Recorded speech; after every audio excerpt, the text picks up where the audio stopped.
Emergency flood warnings remain in place for Katherine, Nitmiluk and Daly River in the Northern Territory as the worst floods in more than 2 decades inundate the communities.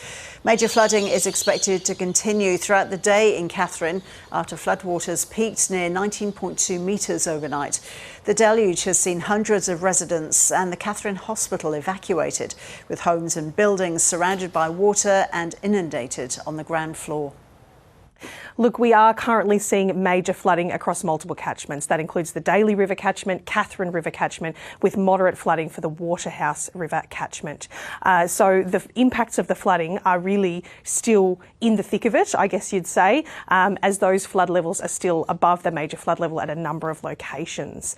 We are starting to see the Katherine River coming down at a number of locations along that river catchment, but further showers and storms are on the forecast. So we could see those river levels pushing back up a little bit before they come down more determinedly. In terms of the Daly River, we're seeing a really gradual increase in those river levels there. It's unlikely we'll see a peak for some days. Owner of Katherine Farmstay, Michael Shepherd, has had his property entirely flooded and is fearing for his livestock. I spoke with him a short time ago from his property. Well, at the moment, our house is on a little island. It's not underwater. The water is going down, which is good. But we have got quite a number of animals in the hundreds. We've got a few of them around our house here. Some of them we're not sure where they are. Hopefully they're okay. But it does look like the water is starting to go down. I just hope the rain stays away now and it continues to fall. So is that the Katherine River behind you there, Michael? That's burst its banks? That's off the Katherine River. The Katherine River is actually on the opposite side of us. And we're actually flooding more from inland, so it's broken its banks upstream and it's flooding from inland back towards the river. So that would be dry land behind you, would it? Normally dry land. I don't know, in the corner you can maybe see a little bit of tin you can see over there. That's actually a horse shelter. Right. And that's just the tin of the roof left. So it's 2 metres underwater right now. So you have real concerns for the animals that are missing right now? Yeah, I have a lot of concerns, I do. I just hope the water gets down and we can start to get back through there and check on everything and make sure everything's okay. What was it like when the water level started rising? We were running around in nearly our waist-deep water, rescuing animals, moving animals. It was very scary. It was a tough time. But I do believe there's a lot of people a lot worse off than us. So I guess we're just grateful that our house is still out of the water. I think nearly everyone else's house in our street's underwater. So we have got some dry land and we've been able to save a lot of things. And I just hope everything else is okay. Such a tough time. In the house right now, you've got you, your family, and how many animals? There's 5 emus walking around our house. There's around 20 goats in our backyard. There's turkeys, there's chickens, there's dogs. We got birds. I've got sugar gliders that we rescued last night. They're inside our house.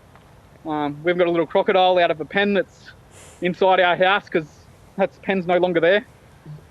So there's lots of things happening. Wow. And how are the kids doing? Tough. Holding up. They've got the ladder at the back of the house in case they need to get on the roof. But hopefully that does not have to happen. That's a worry, is it? That more rain will fall and the water levels will go It is a big worry. High? A lot of the rain's eased up for now, but I don't know if you can see the sky behind us. It's definitely dark out there. And if we get another 80 mil of rain, we won't be in our house. We'll be on our roof trying to get rescued by someone. How isolated are you there then, Michael? I can't see anything else around me. I'm surrounded by water. So the only way in and out's by boat. We have got a little boat next to us, but I'm not even sure the boat motor is big enough to get us away from the house. So we'd have to hope SES could help us. Were you able to stock up on essential supplies? You have enough food there, do you? We do have a bit of food. Obviously, we're a bit of a farm out here as well, so we do have stuff. We are lucky. We still actually do have power in our house for now. So we are lucky for that, and we've prepared a little bit for it. Yeah. We're expecting it to happen. So we were prepared as much as we could. So you had time to get those essentials in ahead of the rain starting? We did, but we're normally fairly well prepared anyway. We normally stock up for a week or 2 of supplies at any one time. So we are a little bit prepared for supplies, but I know a lot of other people were unable. I know that Woolies was closed and no one was expecting it. So a lot of people have a lot less than we do. If there's any way we could help anyone, we would. As soon as this water goes down, I'm sure there's people worse off than us.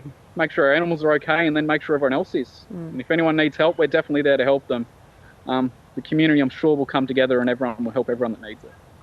Michael, we can hear the emotion in your voice and see it on your face. We appreciate you taking the time to talk to us at this really challenging time, and we wish you all the best. Thank you so much for being with us.